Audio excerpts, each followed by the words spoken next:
13వ కీర్తన 5వ వాక్యాన్ని నేను చదువుతాను.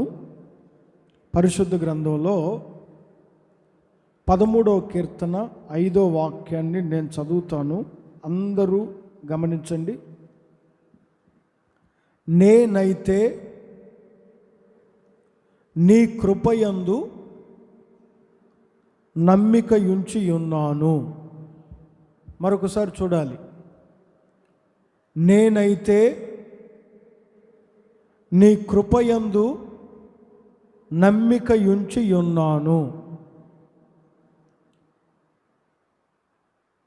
ఈ భక్తుని జీవితంలో ఎంతోమందిని నమ్మి మోసపోయి ఉంటారు.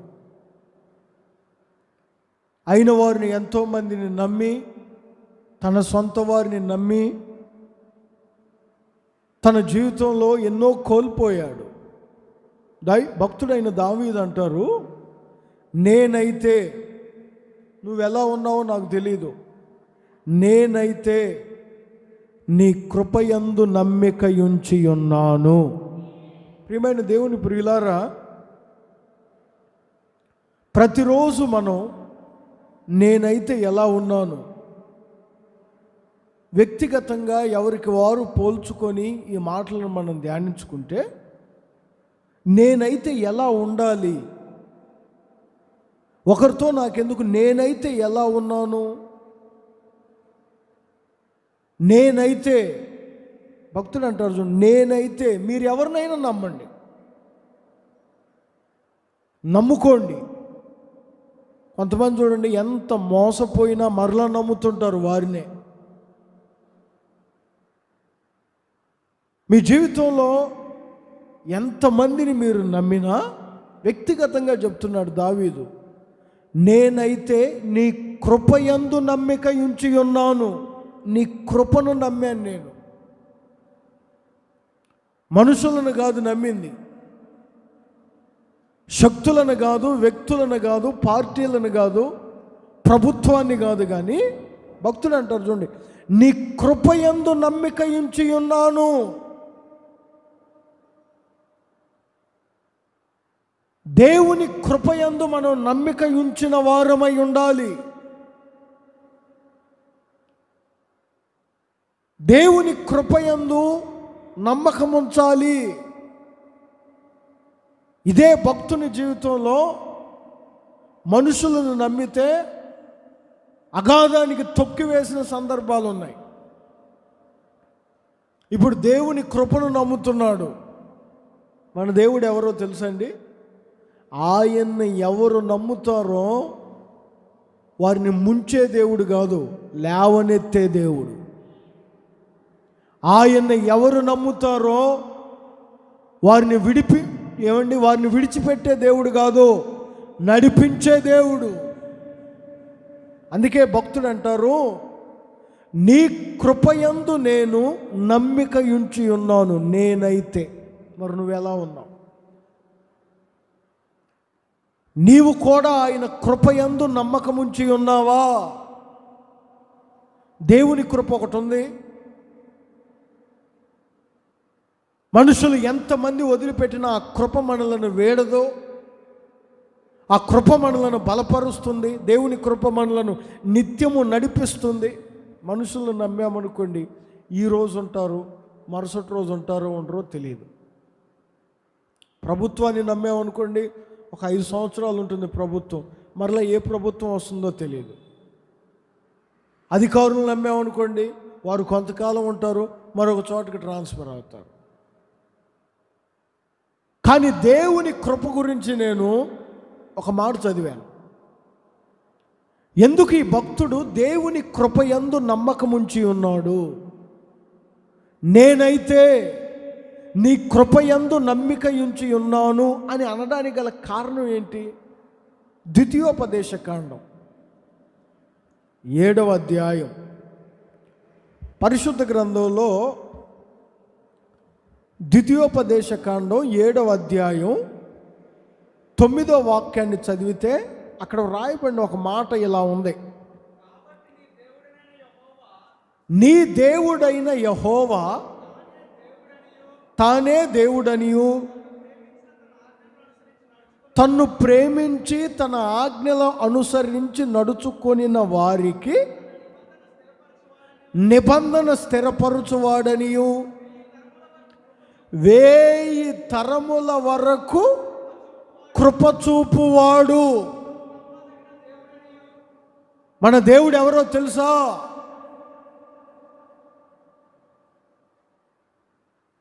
ప్రభుత్వాలు మారినా మారే దేవుడు కాదు, అధికారులు మారినా మారే దేవుడు కాదు.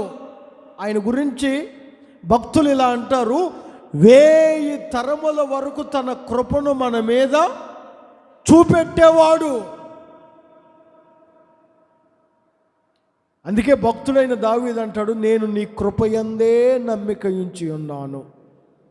ఎందుకు? నీ కృప 1000 తరముల వరకు, ఇక 1000 తరముల వరకు నువ్వు కృప కలిగిన వాడు,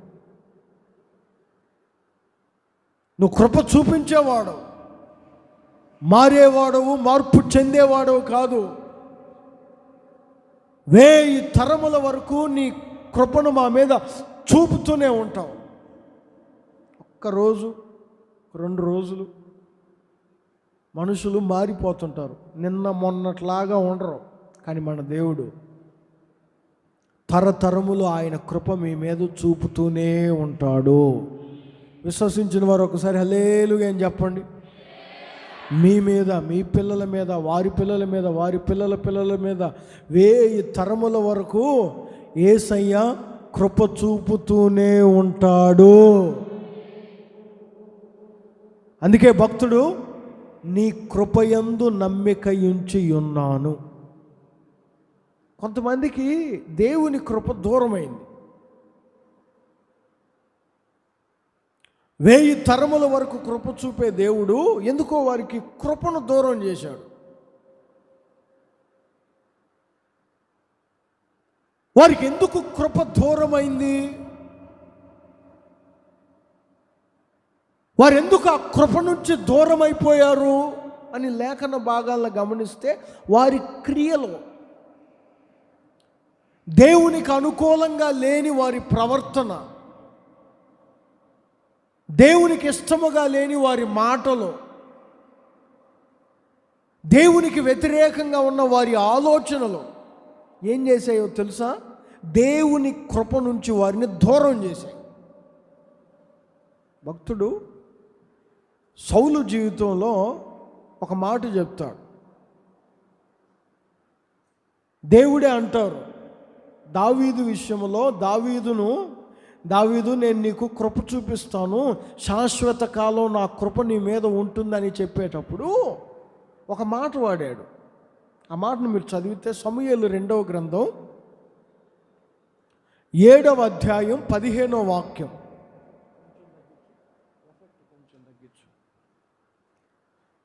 సమూయేలు 2వ గ్రంథం ఎవరైనా చదవండి, 7వ అధ్యాయం 15వ వాక్యములో రాయబడిన ఒక మాట చూడండి. నిన్ను స్థాపించుటకై నేను కొట్టివేసిన సౌలుకు నా కృప దూరమైనట్లు. ఇక్కడ రాయబడిన మాటను గమనిస్తే, సౌలుకు నా కృపను దూరం చేశాను. మనుషులు దూరమైనా పర్వాలేదు, అయిన వారు దూరమైనా పర్వాలేదు, వ్యక్తులు దూరమైనా, అధికారులు దూరమైన పర్వాలేదు. ప్రియులారా, దేవుని కృప నుంచి మీరు దూరం కాకండి. ఆ కృప మీ నుంచి దూరం అయ్యేటట్లు చేసుకోకండి.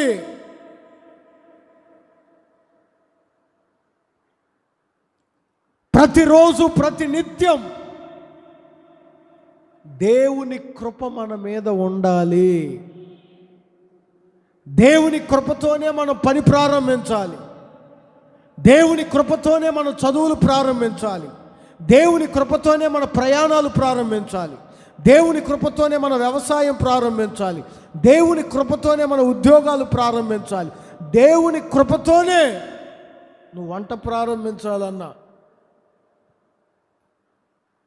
మరొక రోజు నువ్వు ప్రారంభించాలంటే అది దేవుని కృపతోనే ప్రారంభించాలి. కృప దూరమైపోయిన సౌలులాగా మన జీవితాలు మారకూడదు. కృప దూరమైపోయిన వ్యక్తుల్లాగా మనం ఉండకూడదు. అందుకే భక్తుడు అంటారు, నేనైతే నీ కృపయందు నమ్మిక ఉంచి ఉన్నాను. మీరు కూడా ఆయన కృపయందు నమ్మకం ఉంచండి. సౌలుకు ఎందుకు కృప దూరమైందో చెప్పాలంటే చాలా పెద్ద విషయాలు ఉన్నాయి. వాటిని అన్నీ చెప్పుటకు ఇది సమయం కాదు. తన క్రియల ద్వారా, తన ప్రవర్తన ద్వారా కృపను దూరం చేసుకున్నారు. అయితే మనం అలా ఉండకూడదు. దేవుని కృప ప్రతినిత్యం మనం అనుభవిస్తూ, దేవుని కృపను మనం పొందుతూ, దేవుని కృపలో మనం నడిపించబడుతూ ఈ ఆత్మీయ యాత్రలో మనం ముందుకు కొనసాగాలి. కృప ద్వారా ఏం కలుగుతుంది? కొన్ని విషయాలు నేను మీతో చెప్తాను. ఎందుకు భక్తుడైన దావీదు దేవుని కృపయందు నమ్మకం ఉంచాడు? కృప ద్వారా ఏం కలుగుతున్నాయి, ఏం కలిగాయి మనకు? మనము కూడా దేవుని కృపయందు నమ్మకం ఉంచితే మన జీవితాల్లో కలిగే కొన్ని ఆశీర్వాదాలు నేను మీతో పంచుకుంటాను. ఇది యోనా గ్రంథం 4వ అధ్యాయం. పరిశుద్ధ గ్రంథంలో యోనా గ్రంథం 4వ అధ్యాయం 2వ వాక్యాన్ని చదివితే అక్కడ ఒక మాట రాయబడి ఉంటుంది. యోనా గ్రంథం 4వ అధ్యాయం 2వ వాక్యం.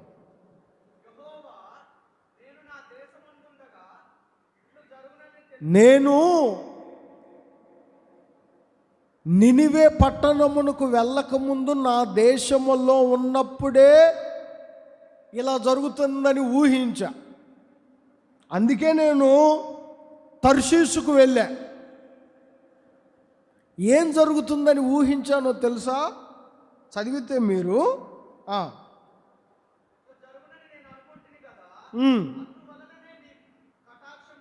నీవు కటాక్షమును, జాలియు, బహుశాంతమును, అత్యంత కృపగల దేవుడవై ఉండి పశ్చాత్తాపపడి కీడు చేయక మానుదువని నేను తెలుసుకొని దానికి ముందుగానే తర్షీషుకు వెళ్ళా. ఇక్కడ యోనా ఒక మాట చెప్తాడు, నువ్వు అత్యంత కృప కలిగిన దేవుడు, నీ కృప ద్వారా నినివే పట్టణస్థుల మీద నువ్వు పశ్చాత్తాపడతావని తెలుసు. నాకు కీడు చేయక మానుతావని తెలుసు. నాకు తెలిసే నేను ముందుగానే తర్షీషుకు వెళ్ళా. ప్రియమైన దేవుని ప్రియులారా, ఈ సందర్భాన్ని గమనిస్తే నినివే పట్టణస్థులు బహు దుర్మార్గులయ్యారు. వారి దోషం విపరీతమైపోయింది. వారి పట్టణం మీదకు ఉగ్రతను, కీడును పంపించాలని యోనాను ఆ నినివే పట్టణానికి పంపి సువార్త ప్రకటించమని చెప్పాడు. ఇది మనందరికీ బాగా తెలిసిన విషయమే. యోనా యొక్క మాటలు విని పట్టణస్థులందరూ దేవునికి లోబడి ఎవరికి వారు ఉపవాస దినాన్ని పాటించి ప్రార్థనలు చేసి కన్నీరు కార్చి దేవుణ్ణి అడిగారు. అయితే ఎవరు దుర్మార్గులు, ఏ పట్టణస్థులు దుర్మార్గులని అనుకున్నారో, ఏ పట్టణస్థులు మూర్ఖులు పాపాత్ములని అనుకున్నారో ఆ పట్టణస్థుల మీదకే దేవుని కృప వెళ్ళింది. ఆ ప్రజల మీదకే దేవుని కృప వెళ్ళింది.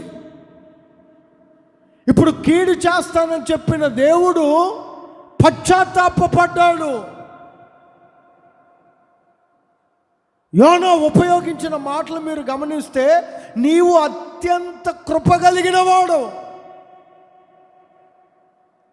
నీ కృప ద్వారా వారు ఎంత దుర్మార్గులైనా, ఎంత పాపాత్ములైనా, ఎంత పనికిరాని వారైనా, నీకు వ్యతిరేకంగా ఎన్ని మార్గాల్లో నడిచినా నువ్వు కృప కలిగిన వాడు.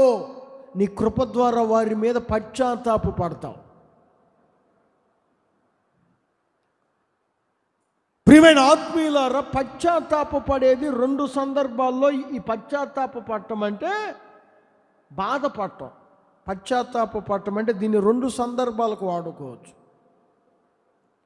దేవుడు ఒకరికి ఏదైనా పదవి ఇచ్చాడు అనుకోండి, ఆ పదవిని అడ్డం పెట్టుకొని లంచాలు తీసుకుంటున్నాడు అనుకో, ఇక బాధపడతాడు. అప్పుడు దేవుడు, అయ్యో అనవసరంగా వీడికి ఆ ఉద్యోగం ఇచ్చానే, వీడు ఆ ఉద్యోగాన్ని అడ్డం పెట్టుకొని మోసాలు చేస్తున్నాడే అని పశ్చాత్తాపడతాడు. ఇది ఒక అనుభవం.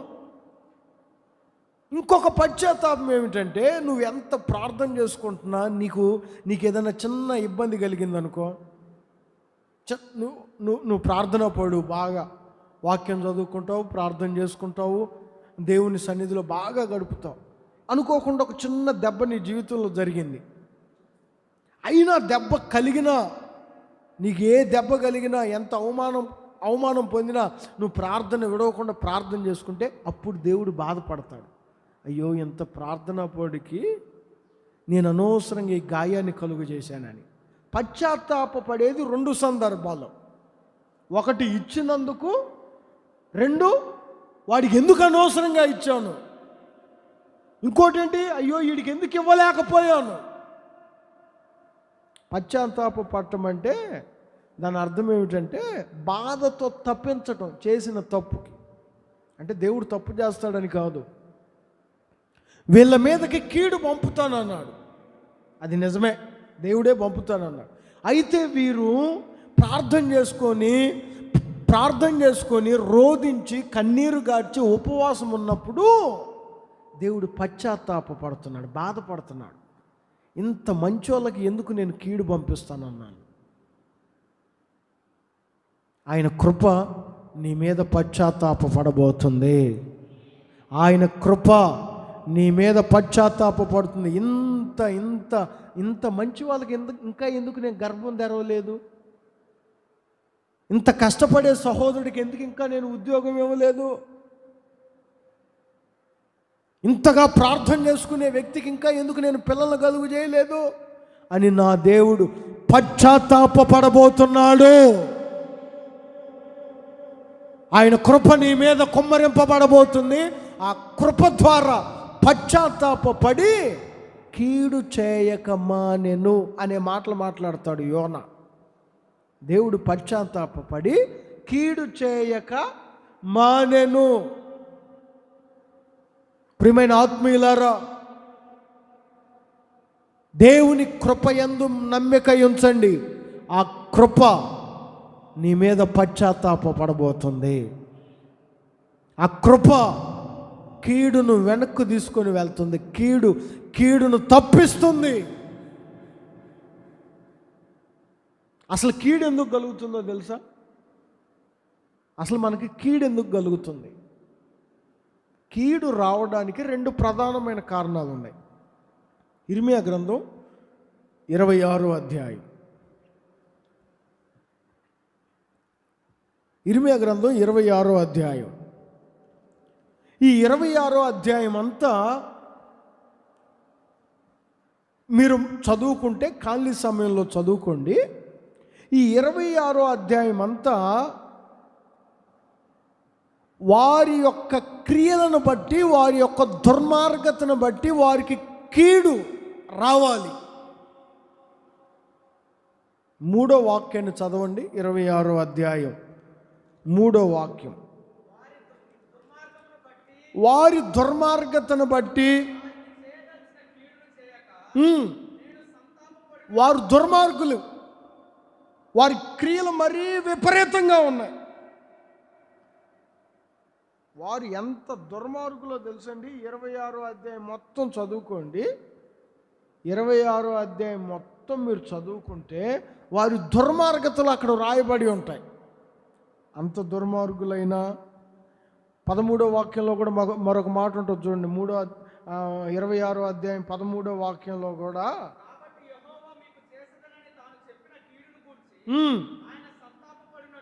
మీ మార్గములను మీ క్రియలను చక్కపరుచుకొని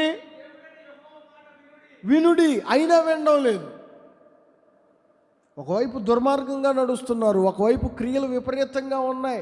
అందుకే కీడు వస్తుంది అని దేవుడు హెచ్చరిస్తున్నా మరలా ఎందుకో కృప చూపెడుతున్నాడు వారి మీద, ఎందుకో మరలా కనికరం. నా ప్రియమైన దేవుని ప్రియులారా, నిజముగా నేను ఈ స్థలంలో ఇలా నిలవబడి ఉన్నానంటే నా మీద దేవుడు పశ్చాత్తాపడ్డాడు, నా మీద దేవుని కృప నిలిచి ఉన్నది. ఈరోజు మీరందరూ ఈ స్థలంలో కూర్చొని దేవుని మాటలు వింటున్నారంటే దేవుని కృప మన మీద ఉన్నది. ఆయన కీడు చేయాలనుకున్నాడు, కానీ మనలో ఉన్న ఏ చిన్న మంచి కారణాన్ని చూసో ఆ కీడు చేయకుండా మానాడు, పశ్చాత్తాపడ్డాడు. నినివే పట్టణస్థుల గురించి చెప్తున్నాడు యోనా, నీవు అత్యంత కృప కలిగిన దేవుడవు, నీ కృప ద్వారా వారికి పశ్చాత్తాపం కలిగింది. నీ కృప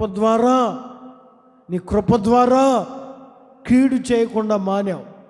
వాస్తవానికి వారి దుర్మార్గతను బట్టి, వారి క్రియలను బట్టి నువ్వు కీడు చేయాలి. వారు చేసిన అసహ్యమైన పనులను బట్టి, నా దుర్మార్గతను బట్టి, నా క్రియలను బట్టి, నాలో ఏ మంచి లేదు, నా దుర్మార్గతను బట్టి దేవుడు నాకు కీడు చేయాలి. అయినా ఆయన కృప నా మీద నిలిచి ఉన్నది కనుక కీడు చేయక మానివేశాడు. నా మాట అర్థమైన వారందరూ గట్టిగా ఒక్కసారి హల్లెలూయా అని చెప్పండి. ఇంకొంచెం గట్టిగా చెప్దాం, హల్లెలూయా. ఆయన కృపయందు నమ్మిక ఉంచాలి. నేనైతే ఆయన కృపయందు నమ్మిక ఉంచి ఉన్నాను. ఏం చేస్తుంది కృప అంటే, కృప నీ మీద పశ్చాత్తాపం కలుగజేసి కీడు చేయక మానుతుంది. ఇంకొక విషయం చెప్తాను చూడండి. ఎజ్రా గ్రంథం 9వ అధ్యాయం.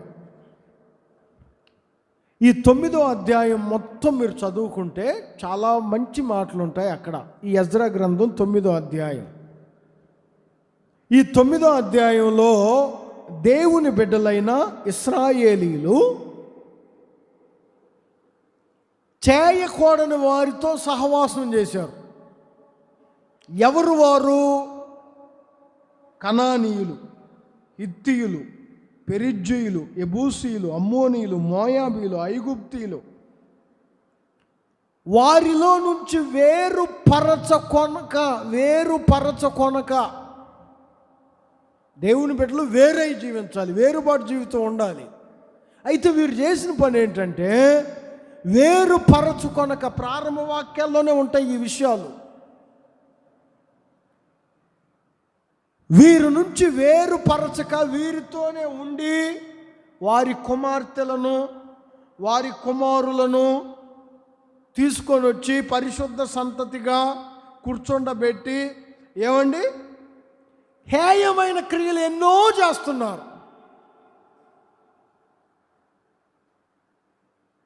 వీరు చేసిన క్రియలన్నిటిని బట్టి ఘోరమైన శిక్ష కలగాలి వీళ్ళకి. మొదటి వాక్యం నుంచి ఉంటాయి వారు ఏమేమి చేశారో. ఓ ప్రవక్త ఎజ్రా వీరి క్రియలను చూసి అసలు దేవుని వైపు తలెత్తుకోలేనంతగా బాధపడుతున్నాడండి. అంత అసహ్యమైపోయే వాళ్ళ క్రియలు. అక్కడ 7వ వాక్యంలో ఒక మాట అంటాడు చూడండి. 6వ వాక్యంలో, నా దేవా నా ముఖము నీ వైపు ఎత్తుటకు సిగ్గుపడి ఉన్నాను. అన్ని హేయమైన క్రియలు. ఒక చిన్న తప్పు చేస్తేనే మనుషులను దొంగలా చూస్తుంటారు. ఒక చిన్న దొంగతనం చేయండి, ఇంకోడు బ్రతికినంతకాలం దొంగ అంటుంటారు, తలెత్తుకోలేక. ఇన్ని హేయమైన క్రియలు. మరి ఇన్ని క్రియలు చేసినప్పుడు దేవుని కోపం వారి మీదకి వెళ్ళాలి కదా. చేయకుండా సంబంధాలు పెట్టుకుంటున్నారు, చేయకుండా పనులన్నీ చేస్తున్నారు. ఇన్ని చేసినప్పుడు దేవుని విపరీతమైన కోపం వారి మీదకి వెళ్ళాలి కదా. అయినా వాళ్ళు ఇంకా ఆశీర్వదించబడే ఉన్నారే, అయినా వారు సంతోషంగా ఉన్నారే. అక్కడ ఒక మాట రాయబడి ఉంటుంది. 9వ వాక్యం 10వ వాక్యం చదవండి. ఎజ్రా గ్రంథం 9వ అధ్యాయం 9-10 వాక్యాలు. మేము దాసులమయ్యాము, మా దాస్యములో మమ్మును విడువక. ఇక్కడ నేను మీకు ఒక మాట చెప్పాలి. ఇశ్రాయేలీయులను దాసులుగా ఉండటానికి దేవుడు పాలు తేనెలు ప్రవహించు దేశానికి తీసుకొని రాలేదు. దాసులుగా ఉన్న వారిని, పునాదులు కలిగిన పట్టణాన్ని స్వతంత్రించుకోమని, స్వతంత్రులుగా ఉండుటకు యెరూషలేము అనే పట్టణానికి తీసుకొని వచ్చాడు ఐగుప్తు నుంచి. ఇక్కడికి వచ్చిన వీళ్ళు ఇంకా దాసులుగానే ఉన్నారు. ఈ అమోరీయులకి, పెరిజ్జీయులకి, హిత్తీయులకి, కనానీయులకి, యెబూసీయులకి. అక్కడ అందుకే ఎజ్రా అంటాడు, మా దాస్యములో మమ్మును విడవక పారసీకపు దేశపు రాజుల ఎదుట మాకు దయ కనపరిచి మమ్మల్ని నిలిపి తిరిగి బాగు చేశావు. మమ్మల్ని దేవుని మందిరంలో నిలిపావు. అన్యుల రాజుల ఎదుట మాకు దయను కలుగజేశావు. అక్కడ ఒక మాట అంటాడు చూడండి, మాకు ఆశ్రయమిచ్చుటకు నీవు కృప చూపితివి. మేము దాస్యములో ఉన్నా, శత్రు రాజుల ఏడల మాకు దయ కలిగించాం. మమ్మల్ని దేవుని మందిరంలో నిలిపావు. మా పాడైన స్థలములన్నీ తిరిగి కట్టించావు.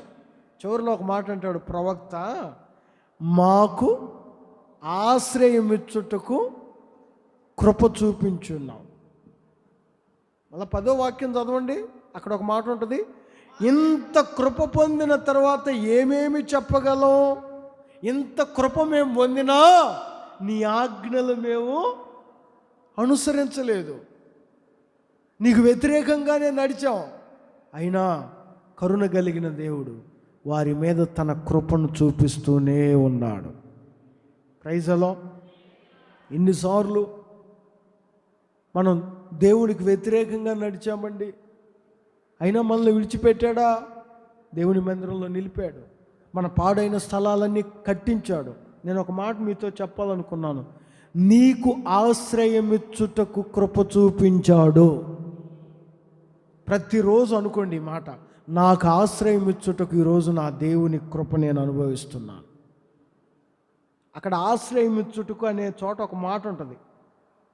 పుట్టినోట్లో ఏమని ఉంటుంది చూడండి, అక్కడ గోడ. అందరు చెప్పండి, ఏంటి? గోడ. ఆయన కృప ద్వారా నీకు ఒక గోడ కలిగింది. గోడ. ఆశ్రయం అంటే గోడ. నీ చుట్టూ ఒక గోడ కట్టాడండి ఆయన. ఒక గోడను కలుగు చేశాడు నీకు. ఎందుకు ఈ గోడ? దేవుని కృప నా మీద ఉంది. ఒక అనుభవం చెప్పాను. కృప ద్వారా నేను దేవుని పశ్చాత్తాపాన్ని పొంది కీడు చేయకుండా మానాడు నా పట్ల. రెండోదిగా కృప ద్వారా నేను ఆశ్రయంగా ఉన్నాను. నాకు దేవుడు ఒక గోడను పెట్టాడు. ఎందుకు ఈ గోడ? ఇశ్రాయేలీయుల ప్రయాణంలో మొట్టమొదట ఎర్ర సముద్రం ఎదురుగా నిలిచింది. జాగ్రత్తగా వినాలి. ఎర్ర సముద్రం ఎదురుగా నిలబడ్డప్పుడు ఎర్ర సముద్రాన్ని 2 పాయలుగా మార్చాడు.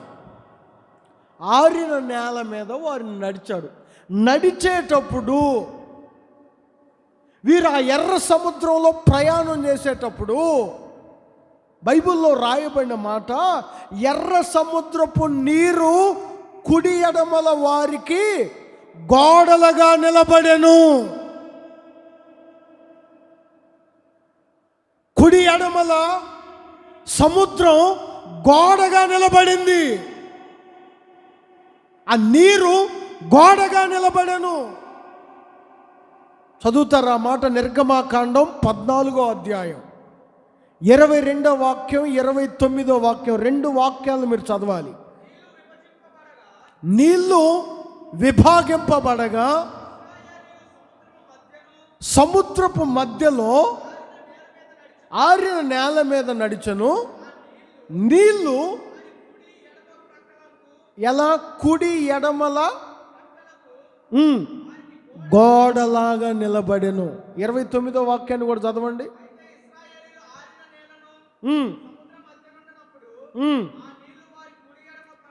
గోడ, ఏం భయపడకండి, నీ కుడి ఎడమల గోడలు కట్టాడు దేవుడు. విశ్వాసం ఉన్నవారు గట్టిగా హల్లెలూయా అని చెప్పండి. ఇప్పుడు సముద్రంలో నడుస్తున్నాం, కరోనా అనే సముద్రంలో నడుస్తున్నాం. కుడి ఎడమల నా దేవుడు గోడలు కట్టాడు. సముద్రం మధ్యలో గోడ ఎందుకు కట్టాడు? ఎందుకు? సముద్రపు ఘోష నీ మీదకి రాకుండా. సముద్రం ఏం చేస్తుందంటే ఘోషిస్తుంది, అరుస్తుంటుంది. సముద్రం కొన్ని ఇంకొక అలవాటు ఏంటంటే మింగేస్తుంటుంది. సముద్రం ఏం చేస్తుంది? మింగేస్తుంటుంది. సముద్రం ఘోషిస్తుంది. యెషయా గ్రంథం 5వ అధ్యాయం 30వ వాక్యంలో ఒక మాట ఉంటుంది. 69వ కీర్తన 15వ వాక్యంలో ఒక మాట ఉంటుంది. చూడండి, సముద్రం ఘోషిస్తుంది అని ఒక చోట ఉంటుంది, సముద్రం ముంచి వేస్తుందని ఒక చోట ఉంటుంది. నీ చుట్టూ ఉన్నవారు సముద్రం వలె నిన్ను ముంచాలని చూసినా, నీ చుట్టూ ఉన్నవారు రేగుతున్నా, అరుస్తున్నా, మింగాలని చూసినా, ఘోషిస్తున్నా, ఒకటే ఘోష, ఏడుస్తుంటారు నీ మీద పడి. కొంతమంది సముద్రం లాగా ఏడుస్తుంటారు. ఘోష అంటే అదే. కొంతమంది ఏడుస్తుంటారు. చూడండి, మనం మంచి బట్టలు కట్టుకున్నా ఏడుస్తుంటారు, మంచి తిండి తిన్నా ఏడుస్తుంటారు. ఒకటే ఏడుపు.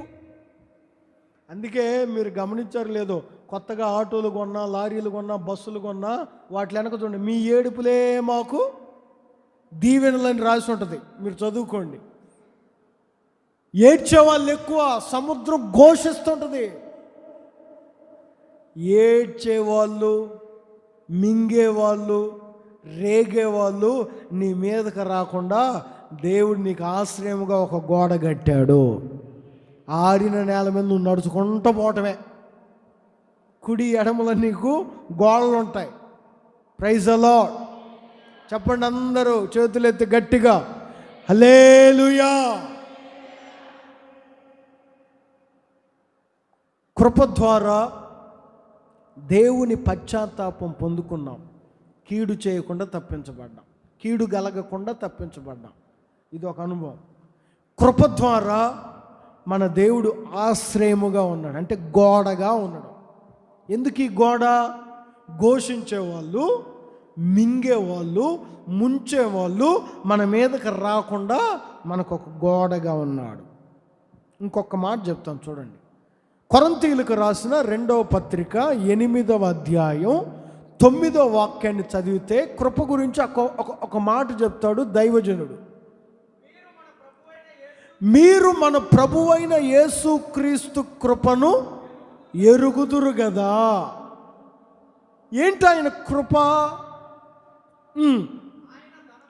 ఆయన ధనవంతుడై ఉండి మీరు తన దారిద్ర్యము వలన ధనవంతులు కావాలనని మన నిమిత్తము దరిద్రుడిగా మారెను. దేవుని కృపను మీరు ఎరుగుదురు కదా. ఏంటి ఆయన కృప? నీ దారిద్ర్యత నుంచి నిన్ను ధనవంతుడిగా మార్చే కృప. నాకు ఆశ్రయముగా ఉన్న కృప, నా మీద పశ్చాత్తాపపడే కృప, కీడు చేయకుండా నన్ను తప్పించే కృప, నా దరిద్రత నుంచి నన్ను ధనవంతునిగా మార్చే కృప. నేను ధనవంతుణ్ణి, అంతస్తు లేని ధనవంతుణ్ణి. నేను ధనవంతుణ్ణి, కారు లేని ధనవంతుణ్ణి. నేను ధనవంతుణ్ణి, ఏ పొలాలు లేని ధనవంతుణ్ణి. మీరు కూడా ధనవంతులే. చేతులెత్తి హల్లెలూయా అని చెప్పండి. ధనవంతుడు అంటే ఏంటి? 10,000కి 10 ఉంగరాలు పెట్టుకొని ముఖం కనపడకుండా బంగారాన్ని తగిలిచ్చి అటు ఇటు మెడకాయ కనపడకుండా ఉన్న గొలుసులన్నీ తగిలిచ్చి